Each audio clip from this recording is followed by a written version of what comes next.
You are now listening to the Add 10 Gallons Concrete Podcast. Wait, the answer was add 10 gallons? Add 10 gallons. My first thought was we got to put Actigel in it. Yeah, great. Truck's on the way. On the way. Yeah, okay. I've got two observations, neither of which are really educated or well thought out. Which are like most of my observations are. There aren't a lot of problems on a job site that can't be solved with a sack full of biscuits. Today's episode of the Add 10 Gallons Concrete Podcast is brought to you by Actigel 208. Actigel 208 is a high-performance additive for the concrete industry that is greatly beneficial to the producer. It enables them to increase the percentage of manufactured sand by up to 100% and completely replace all the natural sand in the mix. In areas where natural sand is scarce, inconsistent, and expensive, this provides a huge benefit to any ready-mix company out there. Benefits of manufactured sand and concrete include consistent air content, improved compaction, and increased density. Now, in the past, the downside of using manufactured sands was that they were hard to pump, hard to place, and hard to finish. Well, Actigel 208 solves all those issues.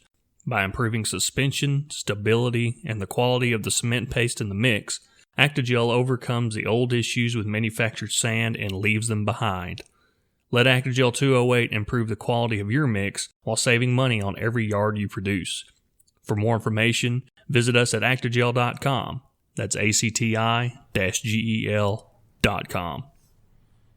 Welcome in, ladies and gentlemen, to the Add 10 Gallons Concrete Podcast. This is episode 23, and I'm Josh, joined as always with Paul and Joey. Paul, what's up? Be doing better if my college football bets had panned out. Paul's looking for a place to live, preferably rent-free, as he has sold off his assets. I am now a hobo sapien. No, I'm a Tennessee fan. I do horrible Joey, every week. are you doing better than Paul? Come on.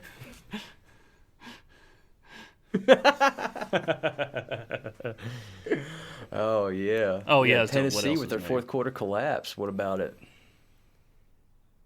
Yeah. That would have been a nice win for y'all. You were beating Pitt the entire time. You lost to a team whose quarterback was wearing wide receiver gloves on both hands. I didn't see this. I was like, what is this guy? I thought he was like a receiver. Yeah, old boy wears a little glove to upset throw the Tennessee football. What is he, Tech Kurt weekend. Warner? Both hands. Okay. Elephant in the room. I'm a genius.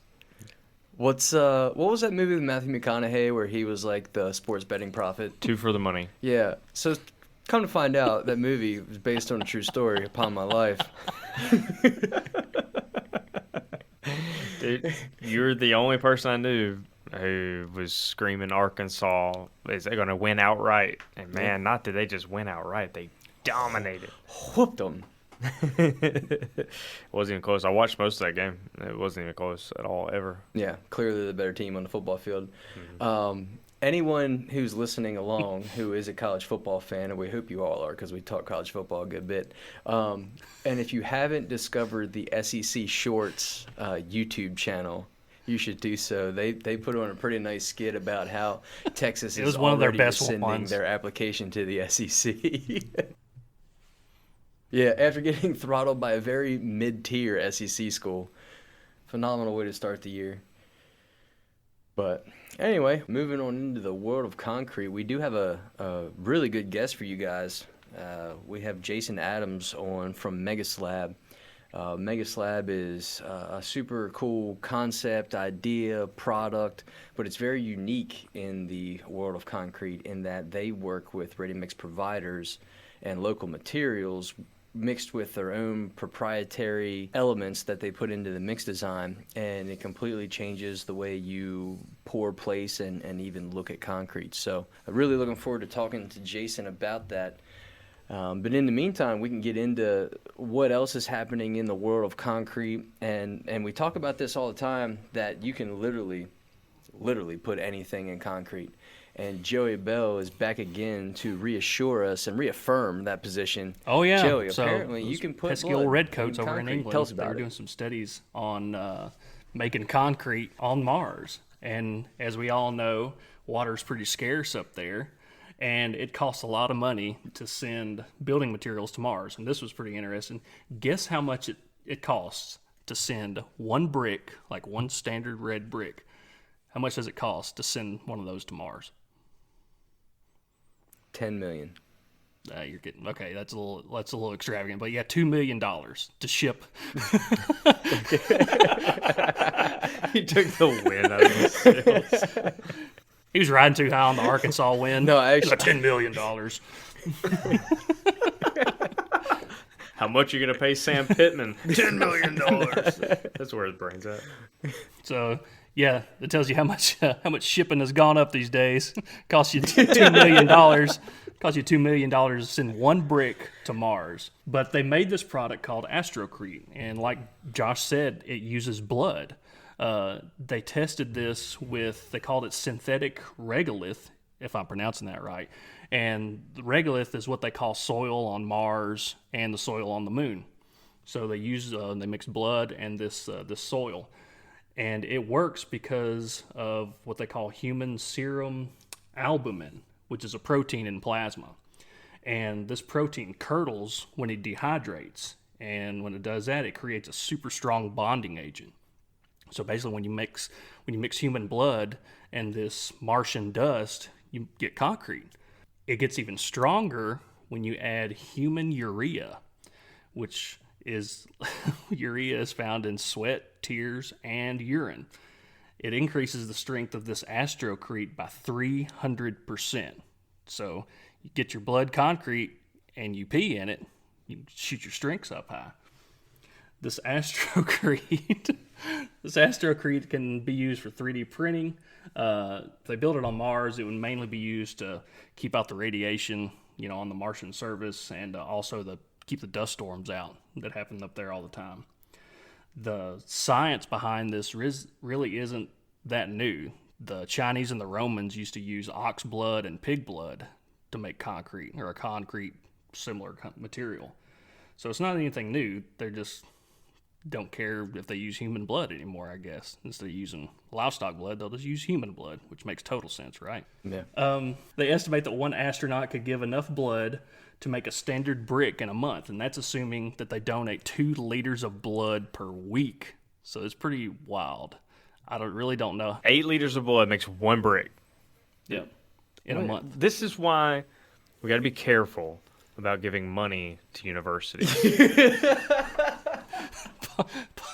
Paul, when I first found this article and I started reading it, I was thinking in the back of my head, okay, when we start reading this, when we record, I'm going to need Paul's best Alex Jones impersonation about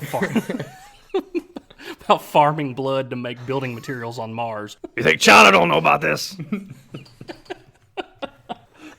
Oh, God. Well, wait until the Martians find out. That's when you're in trouble.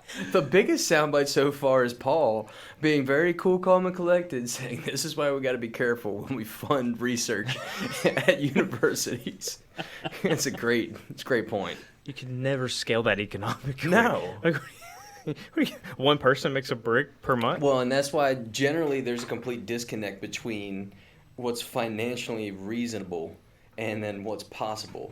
And the academics have no bearing on what's financially feasible.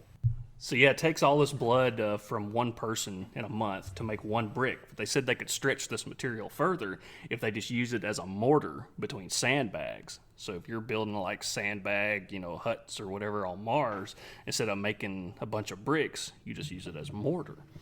So I guess they are looking ahead, a little bit. So they said 6 astronauts on a 2-year mission could produce 500 kilograms of building materials in that amount of time. So I guess you could make like a super sack of building material, of mortar. They had another idea while they were knee deep in all this. Their idea was to use dust, urine, feces, and blood to create, and they said this, to create quote unquote crappier versions of metal tools. Actually, I can appreciate a good sense of humor. I read this article that Joey sent. This is from like the Global Canadian News or something, and whoever wrote this was like a 24-year-old guy who was laughing the whole time he was writing it. Because there were so many like puns like that Really? throughout the whole Yeah. article. I was like, oh, this guy doesn't take this seriously either. I was like, this is great. Okay, I'm glad whoever wrote this realized this is ridiculous. We need the Babylon Bee to get a hold of it. But this would go in the not the B section. Yeah. They really wanted. Alex Jones was right. Yep. Well, even though no one wants to follow up Joey's amazing article, you're going to have to. Here's what you got. Found an article on constructiondive.com. Contractors find new ways to cope with elevated lumber prices. But that's not true. This is the most misleading headline of all time. In fact, not only are they not coping with elevated lumber prices, but things are only getting worse because the price of labor is up. Right. Now, most of us here are aware that lumber literally tripled. And the good news is it's down about 30% from that tripled number. So now they're about double what it was pre-pandemic. Still pretty dang high. That lumber's twice what it was before COVID hit. But like with all the delays and stuff, there was like 2-month lead times on lumber, and now it's down to like 1 week lead times. Now they want to get that back to like whenever you want it, you can have it kind of stuff. But hey, I'll take a week over 2 months, right? The problem is that even though your procurement cycle has gotten better, there's rising labor costs, and I mean it's just absolutely insane.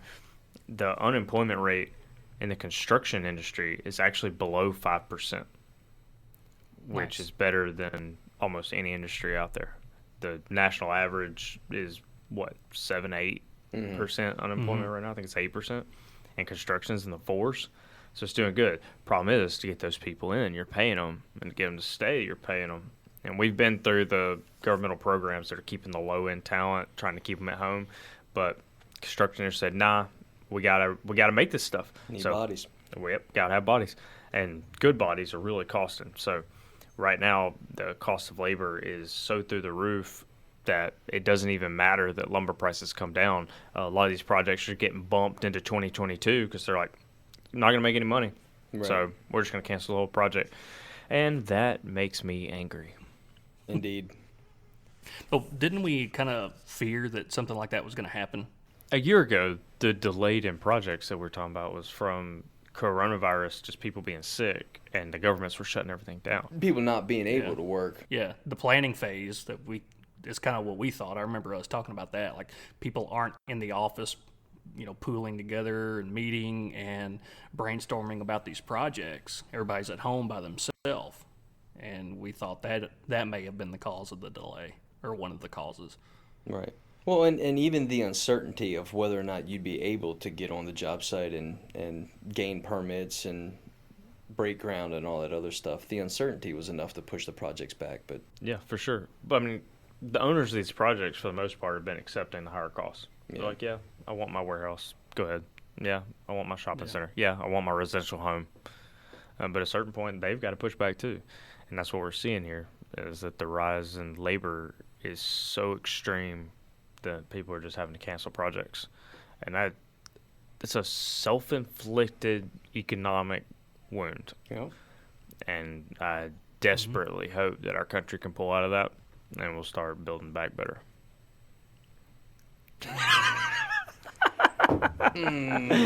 Well played. Well played. That's maddening. Unreal. I wonder if those projects, if these smaller companies like the mom and pop, driveway crews or whatever, I wonder if they're not pushing projects back, but if they're just shutting down, or how they're handling things versus some of these bigger guys. Some of these bigger guys can probably afford to just push a project, but some of these other smaller, contractors or whatever, I wonder how hard of a time that they're having. I hadn't really heard, from anywhere else in the industry, from some of our ready-mix customers, but I can't imagine that's easy for those guys. Yeah, I can't imagine. I mean, some guys that we're working with right now, they've got portable plants they're not even running because they can't find enough help to run. Now, they can't make a crew to run the plant. Right. I mean, that's insane to me. That you just got plants sitting idle because you can't get a crew together to run it. blows my mind. Well, and what's crazy too, I'm working with guys with portable plants, and the job site. There's 3 job sites that's within. They are within anywhere between 15 to 30 minutes drive time between the 3.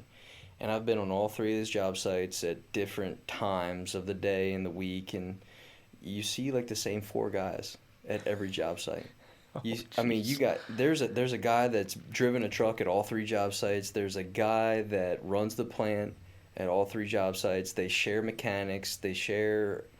I mean, you got probably 5 or 6 guys that I've seen at all 3 job sites, and they just bounce around where they're needed because, to your point, they can't staff a full crew. Well, that's exactly what we used to do at the old job. There wasn't but, let's see, 1, 2, 3 of us main plant guys, and our boss, who was kind of in charge of, all of concrete production, and then we may have another guy or 2 around the yard, running a loader, a couple other things, but it was a skeleton crew.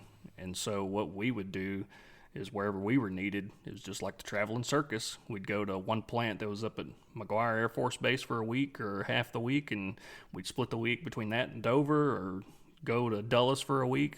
It was something different all the time, but it was our same crew of guys. But it's sad to see that, Josh, like you were talking about, those plants are close together, and they all should be running at the same time probably, but they've only got a handful of guys to run those plants. That's bad. Yeah, I mean, they're changing job sites every other day, much less every other week. And, I mean, they got 60 hours in by Wednesday or Thursday. Yep. I remember being salary, getting your 40 in by Wednesday, working for free the rest of the week. Yeah. Yeah, that hurts your mental psyche. Yeah. But, all right, boys. Well, we didn't mean to throw a downer on this party too much.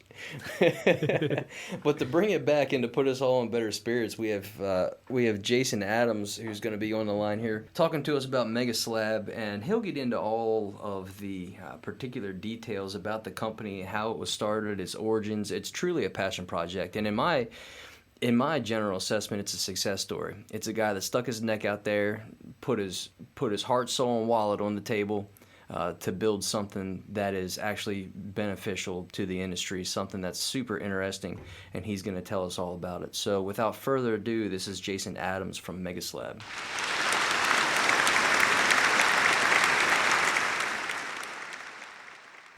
Welcome into the program, the most requested guest we've ever had here on the podcast, Jason Adams of Megaslab. Thank you for being here. Absolutely. Thank you for having me. Yes, sir. All these requests we got from our friends and colleagues, other guests on the show, they turned us on to you, right? So check out your website. Your concrete technology looks utterly fascinating. Go and look you up on LinkedIn, you and some of your engineers, and it's just a free-for-all out there. I love to see these guys quite often go into war with some of these other engineers that look like they never stepped out of academia, and it is just an absolute treat. So, brother, you got to tell me, where'd you come from? How'd this get started, and the Megaslab story? Yeah, man.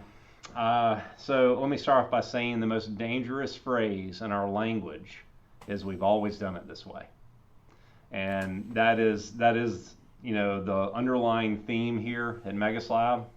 We live it every day. We try to disrupt it every day. And it's a blast. We're having a really good time in concrete right now. It's a great time to be alive. Amen, brother. Yeah, so I mean, I go back over 2 decades in construction. As you can see kind of on the wall back there, that's Southern Miss, Bachelor's of Science in Construction Engineering Technology. Prior to that, I had a mentor that was a civil engineer from Alabama. Roll Tide, by the way. Roll Tide. I like winners, man, so, that's an easy one. But he was a mentor to me. I was holding a grade rod for him in the field. We were doing surveying, perk tests, all these different things. And I was really learning a lot.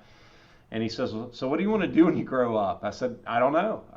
Maybe something like this. And he was a professor at the time at a small community college.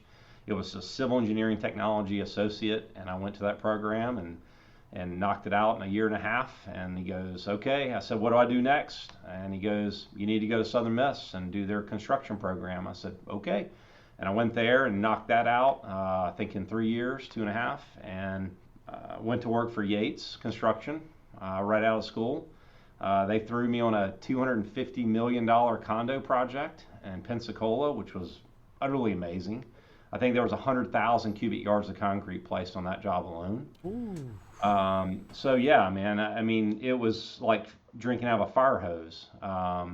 And then went to work for B.L. Harbert International.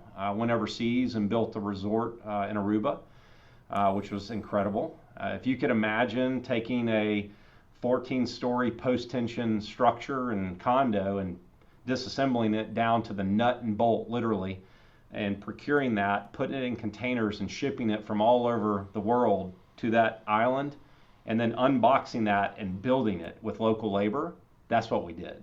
Utterly amazing. And I'll give a shout out to B.L. Harbert. I think their motto is build anything, anywhere, and it's true. Probably one of the best builders in the world. So I had that experience, you know, and I was on the general contracting side for about a decade, and then really focused on concrete only in about 2008. Great recession in Atlanta. Terrible time to be in construction. I think our unemployment rate was around 45% during the Great Recession. But I helped the company create a foundation division, and we grew that division about 300% through the Great Recession from 08 to 12. And doing that, I learned a lot. I learned a lot about focusing on one trade. As a general contractor, you focus on all trades, but I really got to focus on concrete, and I learned a lot. Still learn a lot every day. So yeah, from 08 to 12, helped that company, and I started my own concrete construction company in 2012. So I've been an entrepreneur since 2012.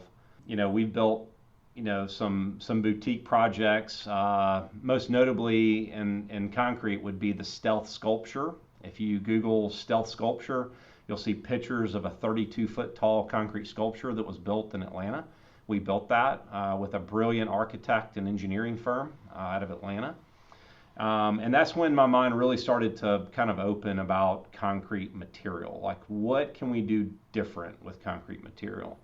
Because you can imagine that sculpture, there was not a straight line on it anywhere. It twisted, it turned, it folded, and we were using an SCC mix at the time. And when we got to the very top of the sculpture, there was only 1.5 inch gap to finish the last 4-foot lift. And I'll never forget this. We got this on video. If you go to YouTube and look up Stealth Sculpture, you'll see a video documenting all this. We had to build chutes to put the line pump in just to get the concrete to go in. And I was thinking, man, that's not going to go. But the aggregate was small enough, and it was such a good flow, a good spread mix that it went in. It consolidated great, and the sculpture looks incredible. So I'd encourage you, if you've ever been to Atlanta, or if you've ever been downtown, it's 15th Peachtree.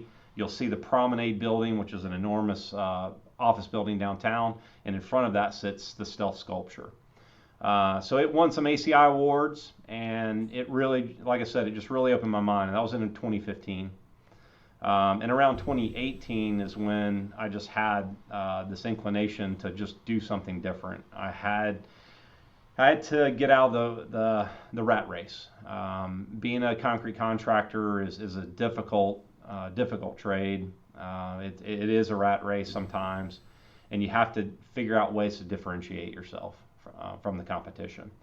So I knew, I didn't know all the answers, but I knew people that knew the answers, and that was really my general contracting background kicking in.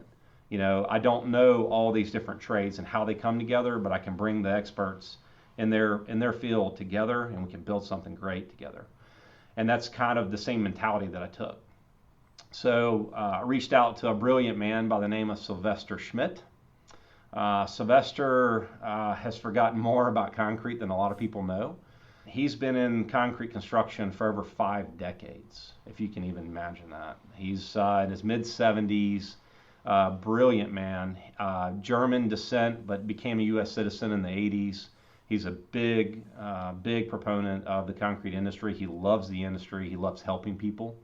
I mean, you're talking about a man that was head of technical for Heidelberg Cement, out of Germany. And that's, you don't do those things unless you're brilliant and a good leader, and he is. So he's my chief technical officer. And I got to be honest, at the very beginning, learning about cement hydration and all these different things that occur, it was utterly fascinating. But learning from him was like drinking out of a fire hose, Yeah, I can imagine.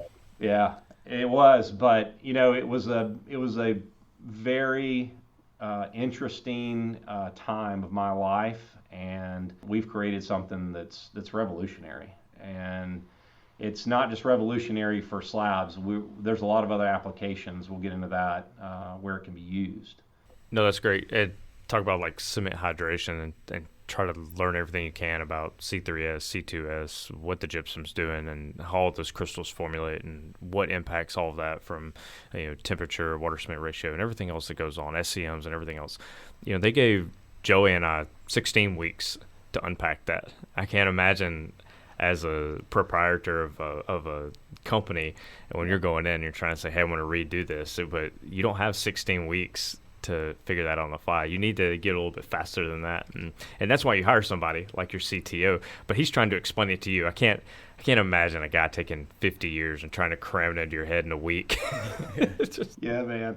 I mean, that's what it felt like, and it took me a few years, to really start speaking the lingo and understanding things. And then Sylvester, I'll never forget it. We went to World of Concrete, this past one, and we were walking through, and I was pointing out all the flaws in their brand new floor. I gotta say it, man. And look, that's ordinary concrete for you. It wasn't the contractor's fault. It's in a desert, and that's what deserts do. They try to rapidly remove moisture from concrete. So, but I was pointing all these things out and explaining it just as we were walking, and Sylvester looks over at me and he's like, Jason, you're now a concrete expert. And I've said, why? I don't know about that. Still learn something new every day, man. But yeah, incredibly blessed to have a guy like that in my life to really mentor me as I went down that rabbit hole of creating Megaslab. And wow, it's been a heck of a ride. But I've also got an incredible team around me, just industry professionals that go back. I mean, if you added up all the experience, it's centuries of experience on the Megaslab team. This is a well-oiled machine with a lot of horsepower behind it. And I got to give out a shout out to my boy Tyler Lay. I'm wearing a shirt today. Here we are, brother. But Tyler's utterly brilliant. We all know that. We've seen his YouTube channel and what he does for the industry and the knowledge that he shares. We're just very fortunate to have him in the industry right now to just spark interest and get people loving concrete that may not have loved it before, and helping us. I've learned a lot watching his videos. I try to watch every one of them. I probably haven't hit them all yet, but close. So yeah. Yeah, we've watched several of his videos as well. His Concrete Freaks brand is pretty great. He seems pretty great. We haven't met him yet. We actually really hope to have him on the podcast one day if he ever slows down and can sit in one spot long enough to give us some of this. But his videos are very well done. So we encourage anybody to check out Dr. Tyler Lay, Oklahoma State University. His YouTube channel is full of knowledge from the very basics of concrete up to the more advanced design and construction elements. He doesn't hold back. He doesn't pretend that you can't handle the information he's given out. And it's pretty impressive to see a guy who can explain things in a concise way, the way Dr. Lay does. And how is he related to Megaslab at all? Can you tell us what he helped you out with? Yeah. There's some things that I want to do and I guess confirm, right? And what better way to do that than to reach out to one of the industry's best and say, can I get into your lab? Can we run some tests? And he ignored me for probably 6 months, maybe even a year. Just another guy trying to reach out to him and get his attention. But he finally did. I sent over something that really got his attention, and he's like, all right, man, let's meet. And the rest is kind of history. But we've been working with him in his lab for probably over 2 years now, and it's been phenomenal. It's been phenomenal. We've learned a lot. We've improved. The original invention hasn't changed. The steps and processes, it's just refinement. It's making things better. I always strive to make it better. I'm a guy that throws the kitchen sink in, because on top of taking it to one of the best to let him say, you've really got something here, I wanted to take it into the field and prove it there, okay? So I took it to the worst environment that I could find, and that was the heavy equipment steel track bulldozer dealership, the CAT dealership. That's where Megaslab started, okay? Mm-hmm. And I'll never forget, if you haven't seen the video, no problem. It's been on YouTube for over a couple years now. But I took Megaslab to Texas, and I did a 6,000 square foot sample for one of the largest dealers in Texas. And I'll never forget, we went back 11 days later, and I took a buddy that had a drone, and he was a amateur videographer, but very good at what he did. He really helped me get some videos uploaded in the early days. And I said to the owner, I said, what's the biggest bulldozer you have on site right now? And he goes, I think we got a D10. I said, okay, can you go grab it and bring it up to the slab? And he goes, yeah. What are you going to do? I said, just go grab it. And he said, okay. So they drive up to the edge of the slab, and they didn't drive on it yet. They were kind of afraid to. I said, go ahead and pull it up on the slab. And they said, okay. So they drove up to the middle of the slab, and they said, what now? I said, I want you to zero turn it until I tell you to stop. And his jaw dropped, and he said, we don't do that ever with any concrete. And this is 11 days old. I said, I know, but we've got to prove the concept, and when I leave here, you're going to do it anyways. So let's go ahead and get this party started, right? Because I knew philosophically through lab testing, through different things, that this had to work, and I was willing to risk it. He's like, okay, man. He's like, you're warranting this product. I said, zero turn it till I tell you to stop. And I think at that moment is when really Megaslab gained some legs. And it gained my confidence because, again, I didn't want to put something to the marketplace that I hadn't proven in the worst conditions I could find. And you can look that video up. It's an oldie but a goodie. And we zero turned it. And I'm telling you, man, the surface was so hard, it was actually pulling the steel off the track. Oh my gosh. Well, hang on. Let's take one step back.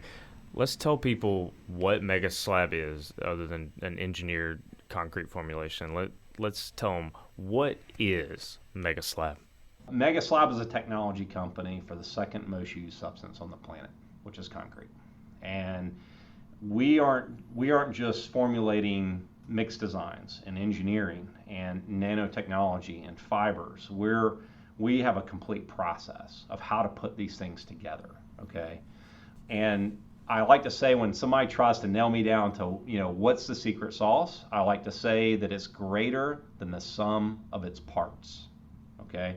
Because every little thing in the system does something to help that concrete, whether it be designing the mix with a tarantula curve, whether it be keeping water cement ratio down, whether it be using a pozzolan that's available, type F, slag, type C, F, fly ash. We do all these things. But then we have a reactive nanoparticle and a fiber that goes into the mix. And then we have a topical spray that's reactive as well, that is our cure. And curing of all concrete is critical. We all know that. Mm-hmm. So we flood the surface with our cure. And so every component from the ground all the way up is part of our system and that whole process. No, that's great. And the other thing about the Megaslab, that for people that are listening to this that haven't seen it or never seen any of your videos, never seen your website, one of the things that's fascinating about the slab is it's joint free. Or you've done a lot of projects that are joint free, and it's fascinating when I've seen one video specifically that I saw on LinkedIn. One of your engineers had posted, and he is like walking down what looks like a very wide sidewalk up against the side of a building, and he's just walking down with it was probably his phone, and he's just like, wow, look at this. I mean, it was at least 1,000 feet. It may have been further than 1,000 feet, and it was at least 8 feet wide. Not a joint in the whole dang thing, and it'd been down for a year. It looked phenomenal. It looked great. And of course, all the nerds in the comments were like, "Oh, this can't be. Let me tell you why this didn't work." Like, what are you talking about? I'm looking at it on the video. There's clearly not a single crack in this thing. So your system works, and we understand how hard it is to bring a new technology into this field. We get that. I love that you have a holistic approach to it. But what are the challenges that you get other than the naysayers on LinkedIn? What are some of the challenges you get when you approach the A&Es, you approach the project owners, and you try to sell them on this new jointless technology?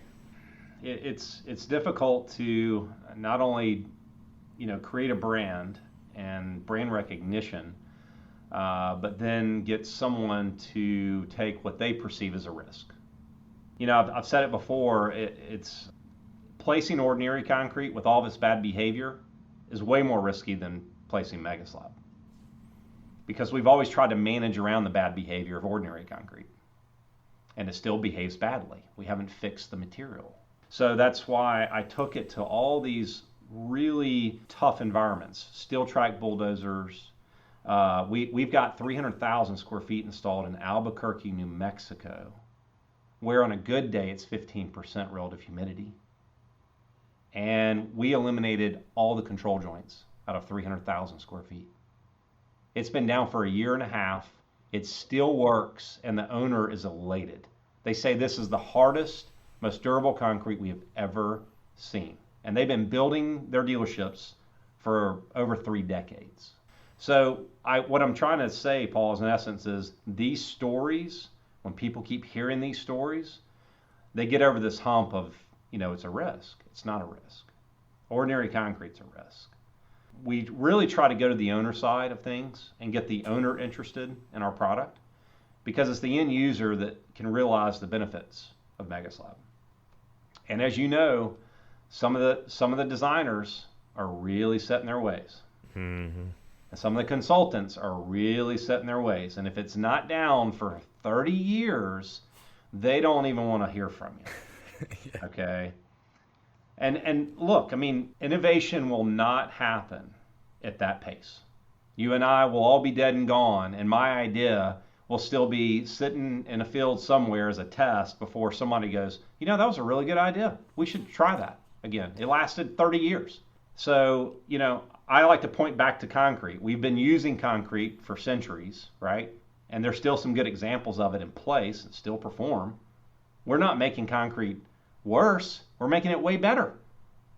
I'm interested in the process a little bit, Jason. So from what I gather and from what I've seen online and certain media that you've published, you guys go all over the place. So correct me if I'm wrong. What I gather is you're using local materials and a local provider, but then you're adding in your proprietary, the nanotechnology, the topical spray, maybe some fibers and some other things.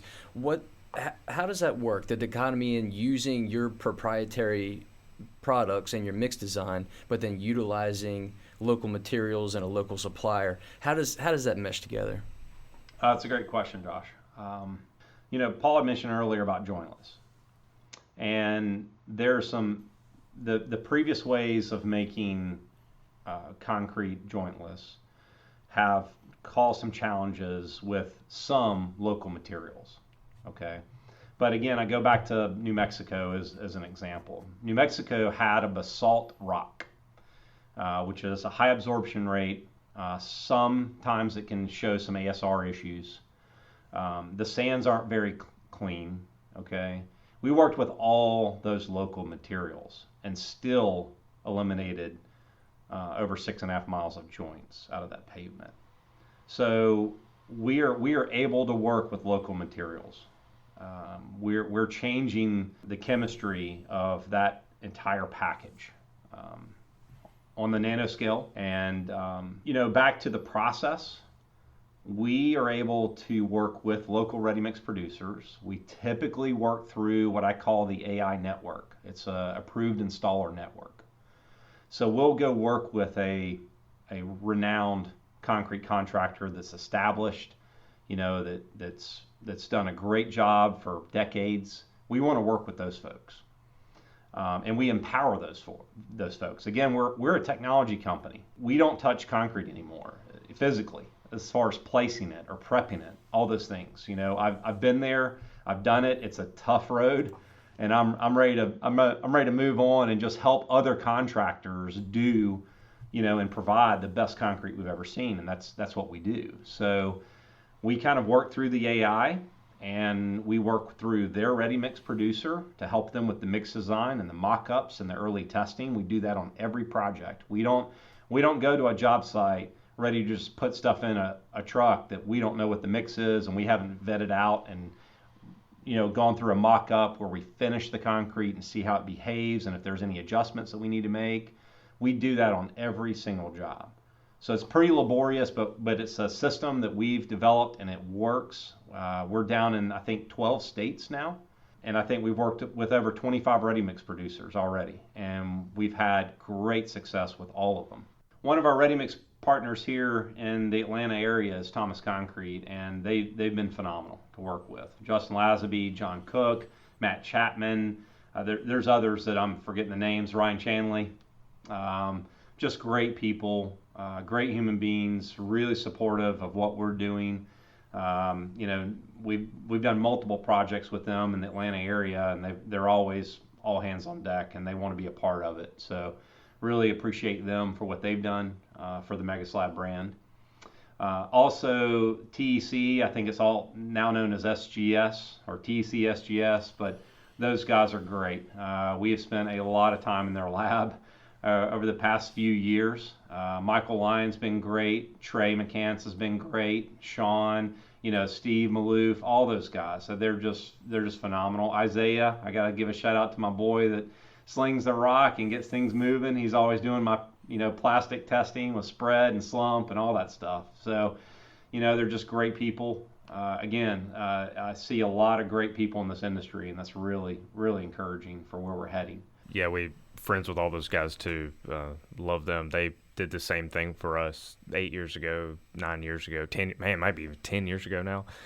With our product, Actigel, they were first in line to help us find out what we could do and what we couldn't do, and they helped us all on the way and still do till this day. So yeah, good people. Excellent.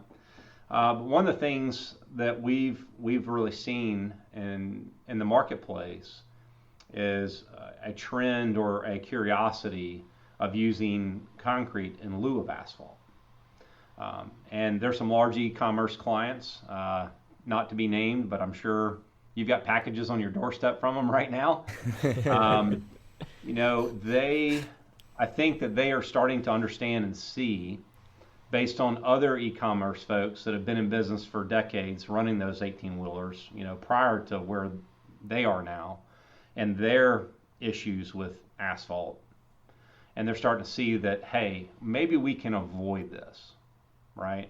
Maybe we can have a concrete product that is more durable and longer lasting with less disruption, because the disruption thing is big. When you start funneling those trucks into 2-3 lanes and you have an issue with a pavement, it's a bad day for that facility.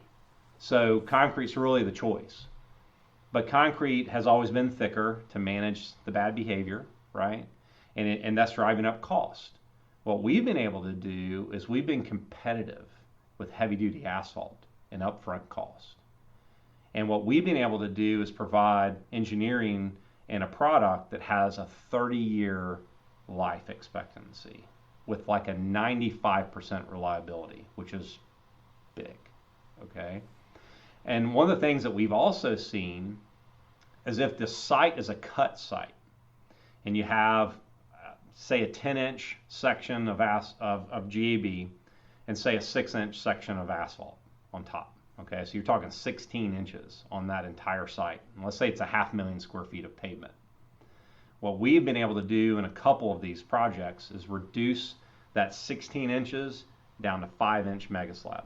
Okay, wow. We've been able to remove almost a foot of export over 500,000 square feet. You do the math on that. It's thousands of dump trucks eliminated. And we've been able to do this for these clients. So you start taking those things into consideration, and now Megaslab can be competitive, if not sometimes cheaper, than heavy duty asphalt because of all those components. And I don't get any argument from anyone that concrete's going to be more durable and longer lasting than asphalt before it needs to be milled and filled. No one argues that because we all know. So I wanted to share that with you. Awesome. And what kind of equipment or capital do you guys bring to the job? Because as you're adding this nanotech and fibers and what have you, do you guys bring your own equipment to add to the batch line or the batch process? And do you bring your own QC on job sites? We typically recommend dosing at the job site. And like mobile units.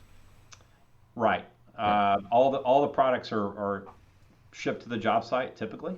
And now if the job site's really small, it's postage stamp, and we've done this before, then we'll set up at the ready mix producer, and we let them batch the load, and then we take it from there. But it's means and methods. There's a lot of different ways to do it. We've done conveyor belts, we've done scissor lifts, we've done scaffolding. We kind of leave that up to the AI, to the contractor to really figure that out, what works best for them. So we talk a lot on this show about quality control, and so as part of a QA plan for typical concrete construction, there's let's talk about ready mix construction. So the producer has their own QC at different stages. So the materials that are coming in, the batching of the materials, the transportation of the load, and the discharging of the load, and any treatment that happens along that chain of command. So for you guys to try and take some control over that, because you're a new engineered system here, do you have one of your own engineers on site to oversee some of this quality, or is all of that left up to the AI? No, we are involved, and we like to be on all hands on deck mentality here. So not only do we help on the front end with the mix design and the mock-up and those types of things, but we're involved during the process as well. So that's part of what we do. We're a quality control company as well. And I'm not going to say that we're on every single job, because some of the AIs that have done Megaslab, over and over again, they're competent. They're very well trained, and they follow all the steps and procedures. I like to say we didn't make a rocket ship. It's it's concrete, brother. You gotta. We don't try to overcomplicate things. But the technology and the process is truly revolutionary in the way that it works with the ready mix producer and the contractor. It is well-behaved concrete. We're not causing things to expand. We're not using expansive agents. We're not dealing with powders. There's some, coming from a contractor, I wanted to be able to handle things and put things in trucks and work with them and all those things. I'm not a finisher, I'll tell you that. Mm-hmm. But I just, from a mentality of how does this scale up? How easy is it to install and dose and work with? It's got to be all those things. And I'm proud to say that I think we've hit the nail on the head. Absolutely, brother. Well, that's great for future potential AIs to hear that maybe listen to the show and they think, I don't want these guys just to license their name and technology to me and then they just drop it on my doorstep and I got to figure it out. But you're saying it's the exact opposite. Hey, we're going to help you on every project on the front end, and then if you need us, especially in the early going on, they probably do. Hey, we're going to be there, hold your hand, we're going to walk with you every step of the way. We're not afraid to get dirty. And hey, by the way, we've done this, combined for centuries, so we're going to put that experience and knowledge to use. So that's great to hear. But I tell you what was crazy to hear. What was crazy to hear was when I went to your website and it says you're going to reduce CO2 emissions by up to 50%. All right, we're calling you out. You're going to have to explain that. I'd love to, man. I'd love to. Let me put it this simply. When you make concrete stronger and more durable, you don't need as much of it. So we do most of that reduction comes by way of thinning the section, okay, and eliminating rebar. So when you combine those two, you can really knock out some CO2. But there's other instances where there's a more drastic change because of optimized engineering. So Robert Rodden's on the team, brilliant engineer, okay? And he looks at geotech reports, he looks at ESALs, he looks at truck counts, he looks at K value, all these different things, right? And he'll come back to me. This happened recently, a job that we were looking at, over 800,000 square feet of exterior pavement that was designed on 10 inches of stone and 13 and a half inches of concrete pavement. Okay? That's a thick section, guys. So Robert comes back to me and he understands the mechanical properties of our concrete with our fibers and our C78 flexural and all these things, compressive. And he comes back to me and goes, all right, so that job is going to be 4 inches of stone and a 6-inch Megaslab. So we went go from 2 foot down to 10 inches of, yes. of overall material. Right. We went from 2 foot of material down to 10 inches. But that's what Robert Rodden brings to the table. I mean, if you go look him up on LinkedIn, if you speak with him, his experience goes back to ACPA and pavement design and consulting. He's been doing this across the country. He's even been overseas a lot, looking at different pavements for federal highway, DOT, FAA. So we've got that pedigree on the team, and we're looking for that opportunity because it just makes sense. Why wouldn't we be able to solve that problem too? And Robert will get into more technical details, but I'll just tell you plainly that the mentality of throwing more concrete at the problem, make it thicker, to try to combat curl and joint issues and all these other things, that's not the case anymore.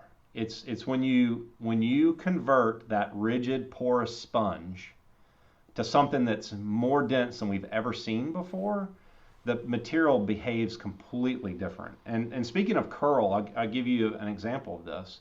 I know this is an interior warehouse, it's not an exterior pavement, but we measured one of the mega slabs that was placed in Lawrenceville, Georgia, day of placement, and it was a super flat floor, and we have those numbers. We went back a year later and measured it again, and it was still the same number. We're not seeing curl. And this panel was 166 feet by 130 feet. No joints. Okay, so it should curl, right? It should have some curl in it, and it didn't. And another indication of this is the sidewalk, Paul, that you were talking about earlier. That sidewalk has a 48-to-1 aspect ratio, which is, you don't do that with concrete. Yeah, it's bananas. Yeah, it's 48-to-1 aspect ratio. It's been down for over 13 months. No joints. It's 4 inches thick, and there's no cracks still. Wow. Yeah, that sidewalk is an incredible video to see. Just, you think at some point it keeps walking, like, I'm going to see some kind of defect, plastic shrinkage, something. We're going to see something. There's not a chip on the whole thing. It's incredible. Well, and you mentioned sometimes joints are necessary, even with your Megaslab concrete, and I would imagine that has a lot to do with local materials and such things. And looking around on your website, it's interesting to me that you pride yourself on jointless concrete and things like that, but when you do have to put a joint in, you have one of the coolest joint systems I've ever seen in your Mega joint. Now, is that a proprietary design that you guys designed yourself, or is that something you promote, and also, how does it work? Yeah, so we do joint Megaslab from time to time. So for, let's say, pneumatic 18-wheeler traffic, to keep costs down, we'll provide saw cuts in Megaslab, but it may be 50 to 75 feet between those. Right. And sometimes those sections are only 5 inches thick. But we use that mega joint for like heavy equipment steel track clients, because every control joint for them is their nemesis. That control joint is going to be an issue for that dealer at some point, and they just keep opening and opening and opening. They keep getting wider. Every time that steel track hits it, it spalls it, and it never stops spalling, right? So we take those joints out. We've got a panel in New Mexico. Our largest panel is 150 by 150 outside in the desert with no control joints in it, okay? Wow. But that joint's we've made some improvements to it. We've made some design changes to it, and the vendor's been great to work with. They're out of Belgium. That's the only component that's made not in the U.S. Everything else is made in the U.S. Proud of that, by the way. Very cool. Have you managed to keep your supply lines well or full from Belgium and importing materials and things like that? Have you been affected at all in the last year? Yeah, I mean, bringing things in containers right now is pretty tough, but like I said, the majority of our components are made here, and we've had a very, I would say, very modest price increase since the pandemic versus all other materials, because we've seen materials just skyrocket, and we've had a slow, steady climb, but it hasn't been a big climb. And I think people are relieved when they call us back and say, hey, you bid this job to us 3 months ago.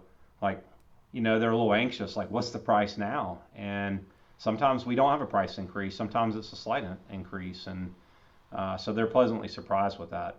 And I can tell you this, we're doing a project for a large e-commerce client. And they gave me very little notice. And it was almost like they were trying to say, hey, man, this thing's going to go too quick. You may want to wait for the next one so we can try you out. I said, nope, give us a chance. And they said, okay. And they awarded us the job. And we have all products on site as of next week. And they're still 3 weeks out from us starting. So we actually beat them. Nice. So, awesome. The lead times and the steel and all those things that you're hearing about, we don't have those issues. Knock on wood, thank God. But yeah, we're keeping up with pace. And really that's, again, going back to my background in general contracting, you cannot be slow. You have to react. You have to be able to execute. You can't come up with an idea that you can't provide products and services to people in the field. It doesn't work. So we're on top of things, man. I'm proud of that. That's great, man. Let's talk about another piece of the puzzle here. You mentioned the nanotechnology in the slab. Can we expand on that without giving away IP? Yeah, man. The whole IP thing, you're talking about a guy that has self-funded this entire idea. That's great. That is awesome, man. It's been tough, brother, and especially attracting some of the best talent in concrete. Mm-hmm. There's some incredible people in our industry, and I'm proud to say that we employ some of them. And it hasn't been easy, but what in life is worth having that's easy, right? It's got to be tough, and it's got to be a grind. Yeah. It's not about monthly bread; it's about daily bread. You know what I mean? Sometimes. Well, I got a lot of respect for entrepreneurs. I mean, there's a lot of people in this world that don't know what it's like to wake up and not know where that next pot of money's coming from. It comes from you getting out there and earning it. And that's tough. And when you got people's families depending on the paychecks that you're providing them, that's stress that a lot of people just can't understand. And so you celebrate those victories, and we celebrate companies that can do that and provide those technologies. And the fact that sounds like, you did it on your own, you're not taking that outside investment. I mean, hats off, man. That's tough. That's a grind. Thank you, Paul. And that leads me up to why I've been so protective over this idea, because I really think this was the missing link, if you will. I really feel like, based on all the things that we've seen and all the things that we've already achieved, this process is truly revolutionary. So that's why I've been really quiet about how we do it, because people are going to want to try to rip me off, and that's part of life, right? But I try to keep that at bay. But I can tell you that we have, again, it goes back to the team and the partnerships and the vendors that I work with that have my back, that truly love what I'm doing with Megaslab, and they want to support me and be a part of it. And I'm thankful for those people. But they're some of the most brilliant people. Again, adding to my team, they're utterly brilliant. And we've got chemists that can do things with nanoparticles that most other people can't do and even think about. And we have access to those folks. I talk to them weekly. We can make adjustments to nanoparticles. We're talking about particles that are thousands of times smaller than a human hair, right? And we can change those. And it's unbelievable what we can do. So I'm working directly with those folks. We're not going through private labels and all this other stuff. We have them committed to helping us make the strongest and most durable concrete we've ever seen. And to further that, I would say that the Romans would be envious of Megaslab. Oh my gosh, what a great. Okay, so we're cutting that out and we're putting that on Instagram for sure. Yeah. That is an amazing quote. Thank you for that. Well, the reason I'm interested in the nanotechnology, and we're not going to go further into it, so don't worry about that. Yeah. But the reason I'm interested in nanotechnology is because that's what the product that we represent is the nanotechnology. So we're using it to solve problems in the construction industry as well. So to hear that someone else is also employing nanotechnologies, just fascinated to hear about what you're doing. So it's great to see someone else in that side of the business incorporating that into concrete construction, solving problems for people. Yeah. But what other technology are you using right now, or maybe under development at Megaslab?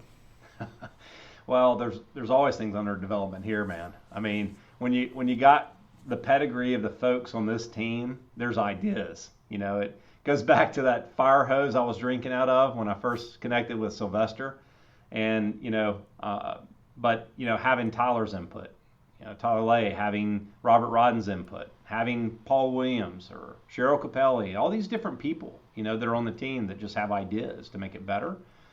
I don't turn that down. I'm not deaf. I want to hear what they think, and we can develop that.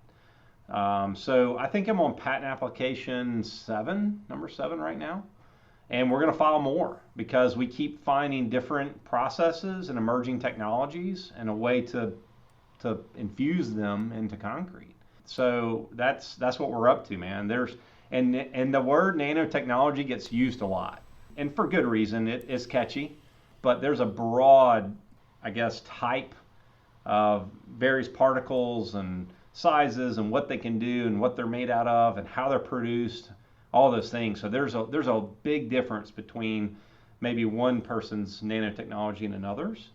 But I feel like with the team that we have, just bringing all those minds together and constantly testing them in the lab, and putting them in the field and pushing things to new boundaries that we've never seen before, I think that's what makes it fun for me. It's interesting to hear you say it, Jason. Ideas are great. Ideas are great, but they're even better when they come to fruition and actually make you money. And being surrounded by all the brains and all the great ideas that must be flying around on a daily basis, how hard is it to rein in those ideas and kind of develop a track to develop a product and a patent to where you can actually make some money off of it? Is that a daily struggle for you? Oh, brother. I think you hit a sore spot. Well, it's not sore. It's just sore when you've self-funded it. And right. You're sitting here like, we need to be over there. We could do this. We could do that. I mean, God bless him, man. When me and Sly started talking about all the things we could do with Megaslab, oh, man. But then you have to focus and you have to make money, to your point. You got to keep the lights on. You got to keep people paid, right?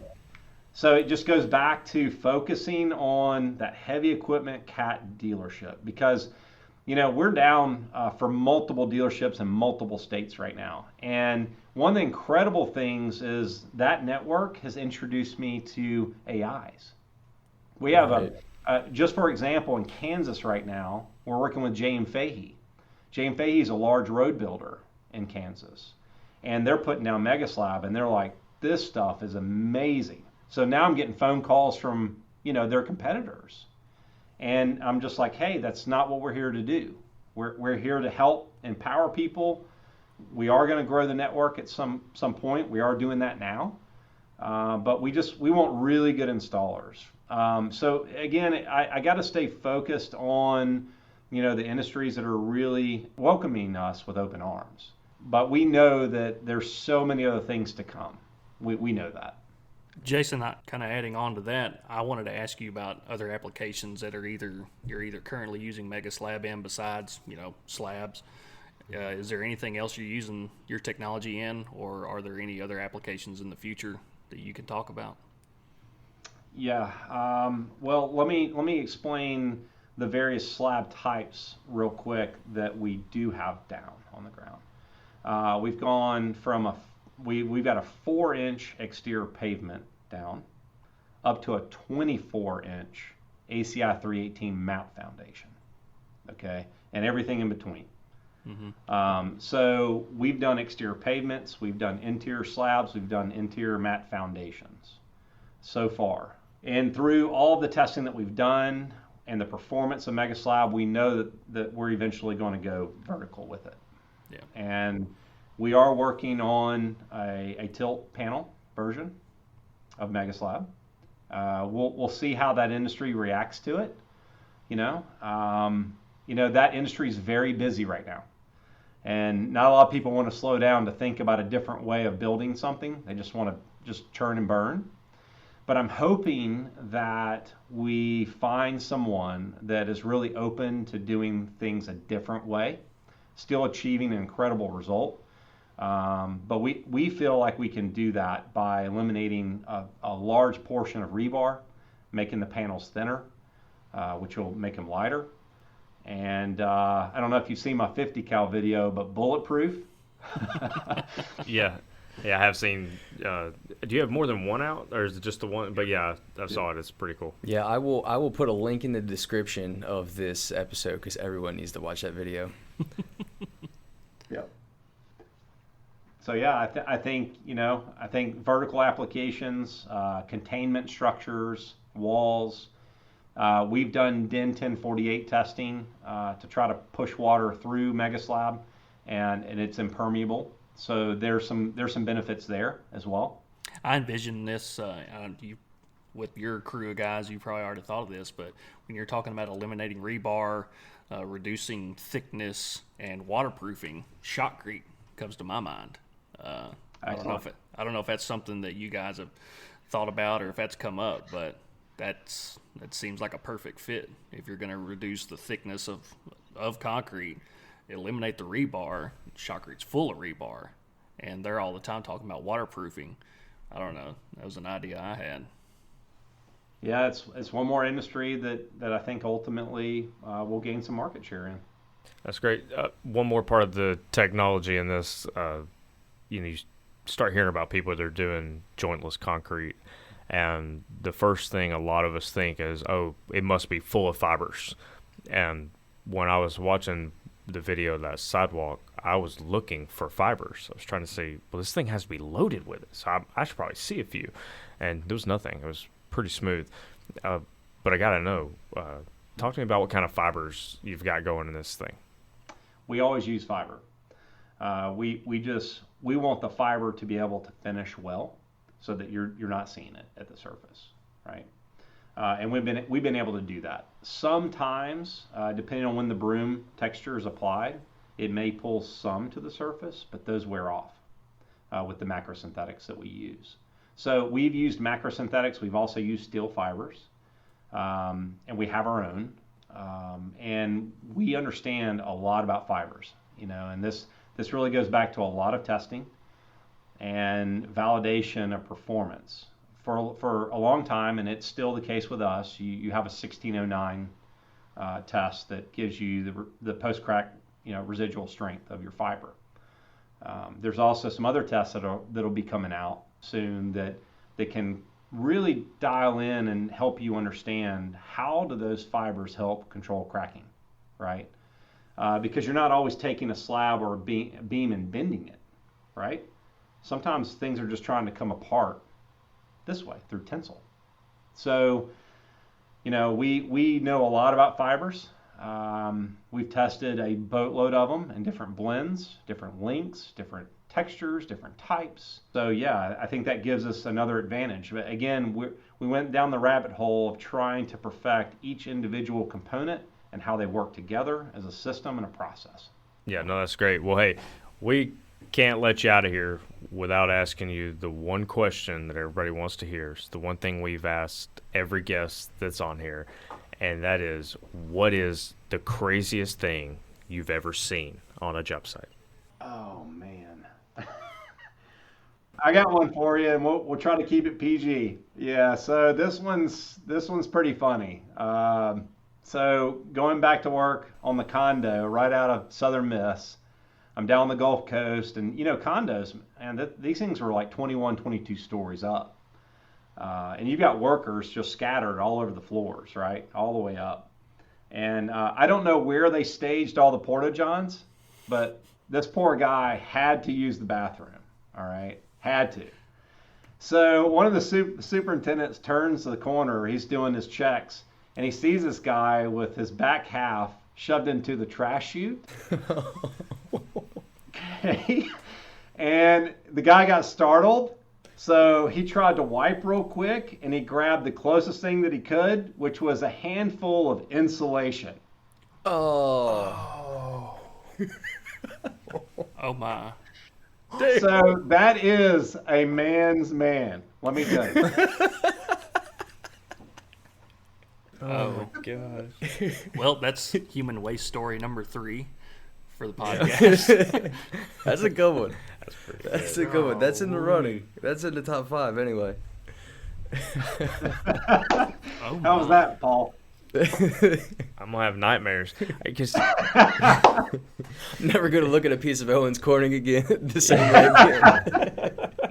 I'm never gonna complain about the one ply Right. that you get stuck with in some of these places. At least it's not insulation. Yeah, that's a lot to take apart. The guy doing the business in the trash chute, somebody catching him, and then he just decides to wipe with insulation. I don't know what he had planned to wipe with before, but Hold on, I'm kind of glad we're dissecting this story. Hang on, I got thoughts.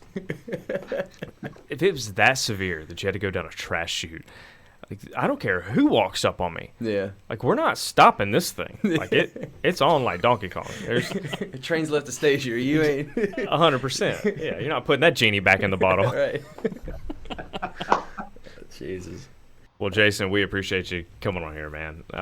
It was Love fun. what you're doing out there. Hey, we want to support you. This is our way of doing that. You're teaching us stuff. We're getting to promote Megaslab. I love seeing your guys out there fighting the fight, letting know that asphalt sucks. And Yes. we're gonna keep making concrete better and better. Really appreciate you coming on here, man. Thank you. Excellent. Thank you, guys. All right, man. Take care, Jason. Take care, brother. All right, ladies and gentlemen, that's going to do it for this episode of the Add 10 Gallons Concrete Podcast. One final thanks to Jason. Had a great time talking to him about his Megaslab system and product, and I hope to have him on the podcast again further down the road so he can tell us about more great projects that he's been on and some great examples of applications that they have in the pipeline that we can look forward to in the future. In the meantime, look us up on social media. We can be found on Facebook, Instagram, and YouTube. Also, subscribe and review us wherever you get your podcasts. Tell a friend about us as we continue to grow this podcast and bring you more fantastic guests like Jason from all around the industry. But until next time, we'll see you later. Y'all be good.